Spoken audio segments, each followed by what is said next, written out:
This is Don Horne, Associate Broker for Coldwell Banker Shooltz Realty and founder of Team Success Listing. Hey, this week's question that we're going to be doing is, what is a realtor's responsibility? And I was fortunate enough to be working with Wes. Wes is a real estate broker and also founder of Finding New Neighbors Productions. And he's going to let us use his studio this week, and I appreciate that very much. Thank you. No problem, Don. Thank you. So, and being a real estate broker, actually any kind of a real estate agent, we have to know a code of ethics. That's right. Okay, so I guess this was a client's question. He had a problem with a previous real estate agent, and that's why we got the question there. But he basically wanted to know, what are the duties representing a buyer? The representing a buyer is, number one, you have to work solely on their best interest. Everything you do, the code of ethics is there to protect the general consumer, the general public. As realtors, we have a little bit more of an inside knowledge of the working of the industry, and where the general consumer may not. So we have to look out after their best interest. Everything we do is for them. Okay, all right. And I guess one of the things he was talking about is he felt he was misled as a buyer. The agent really talked up this house and everything, and then come to find out it wasn't that great of a Yeah, house. well, when an agent's showing a buyer a house, they're representing the agent, not the house. So they've really got to just listen to the buyer more than try to push the house. They have to listen to the buyer. And if they have a concern, it's up to that agent to really look into that concern and see if that concern is a legitimate concern or not. And look into the house to find out if there's a problem where that buyer might have that concern.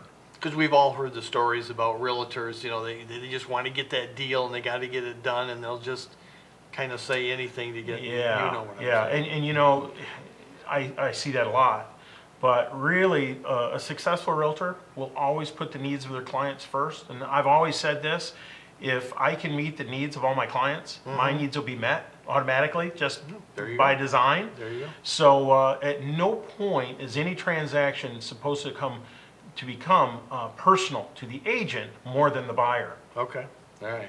Is it a lot different if you're representing a seller? Well, when you're representing the seller, you're trying to promote the sale of their home specifically, and you know, that client that comes to you to ask to sell the house, you're doing the contractual work to get it listed. You're also doing the marketing, so there's a lot of different avenue there. It's a different animal, so to speak. So you're doing the marketing, so you have to be kind of a specialist in that area. But when an offer comes in, it's really important to look at that offer and make sure there's no hidden traps. A lot of agents will put something in a purchase agreement where can make that seller not notice it, not recognize this trap, and then down the road they find out, oh, I didn't know I've got to pay for a well inspection now, or I've got to pay for a certain amount of money in repairs, or there's seller concessions, or there's some chattel or personal property now involved in the. And chattel is? Chattel is personal property. The difference between chattel and real estate is if it's bolted down. Anything like kitchen cabinets are real estate. Okay. Kitchen table is chattel, it's personal property. Sometimes an offer will come in and there'll be a pool table. Well, it states it right in the contract that they're looking for the pool table to be included. But there may be some elements that are in there that a seller may not notice. Drapes, curtains, those are usually included in the sale. Well, and as we both know, sellers very rarely read every word in a contract. Yeah, and it's really important for talking about that code of ethics. If you're representing a seller, it's very important not to just email that offer to them, say, hey, looks good to me, sign it and send it back. Okay, you need to, as an agent, you need to go over every element of that purchase agreement. Some of that, they may say, well, the rest of this is pretty normal verbiage. Well, some of that normal verbiage that you're talking about. Normal to you. Yeah, normal to me may not be normal to that seller. Right. So in most purchase agreements nowadays, if there is a septic field and a well, no matter what's going on, that purchase agreement is trying to push the seller to pay for those inspections. So that is a negotiable item. You can scratch that off if you need to. And working with that code of ethics, you are there to represent that client, whether you're on the buyer side or the seller side.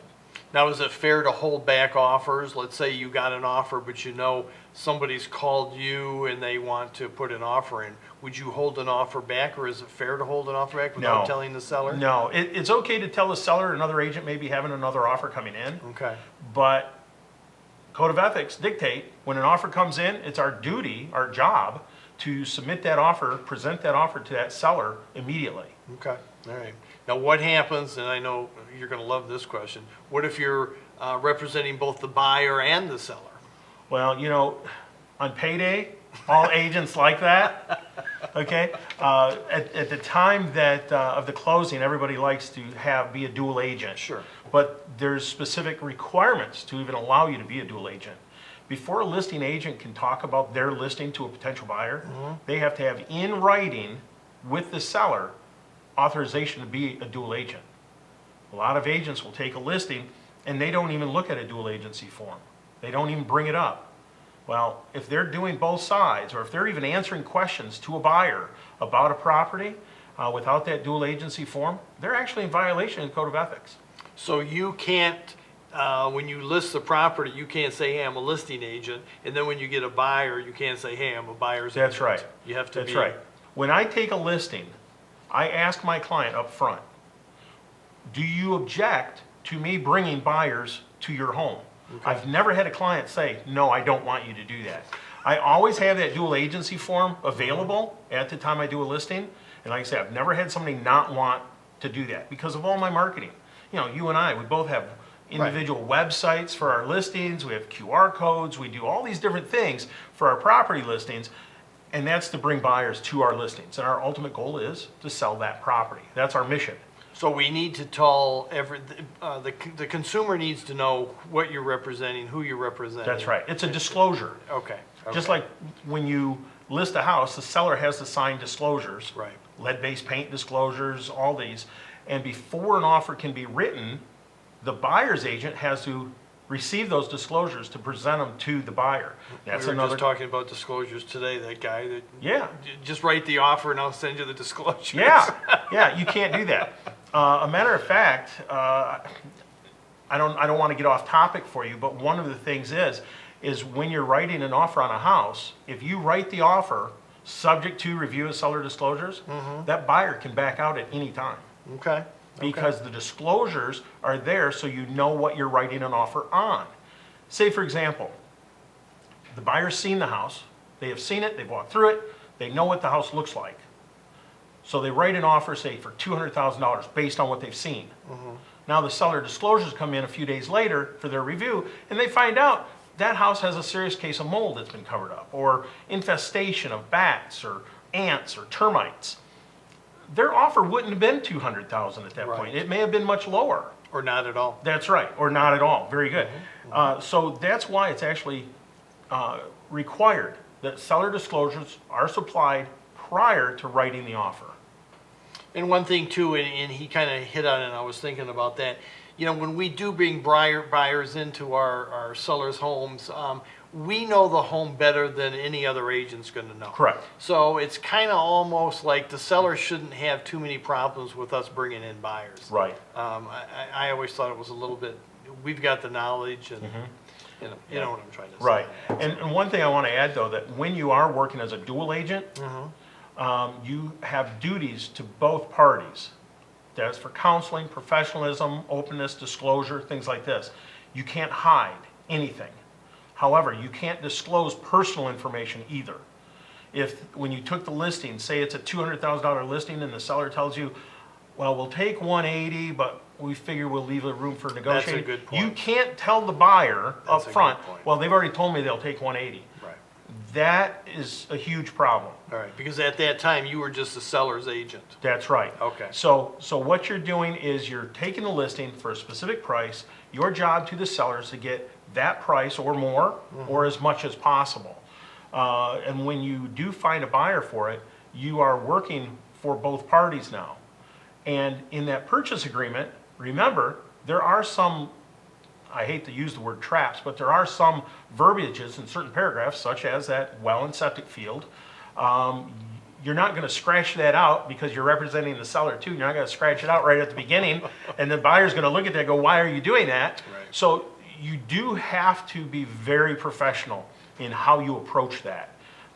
It's critical that you have the right answers, the right information for both parties, so you don't end up putting yourself into a corner and say you have a deal fall apart because of an issue in the purchase agreement, and you're the one that wrote it, and you're representing both parties. So you have to be careful. So that's one of the reasons why those code of ethics are very important. So it's good that we have the code of ethics. Absolutely, it's critical. And it covers all consumers, not just buyers, not That's just right. sellers. That's right. Also, too, what about a guy that's trying to rent? Let's say he's got a 4-unit apartment building, he wants to rent and stuff, and we're representing him. We still have to have the code of ethics in that That's right. representation. Oh, absolutely. The one difference is in renting is you need the lead-based paint disclosure, but the seller disclosure isn't required because you're not selling the property. Correct. But even in a rental, you still have to have the lead-based paint disclosure.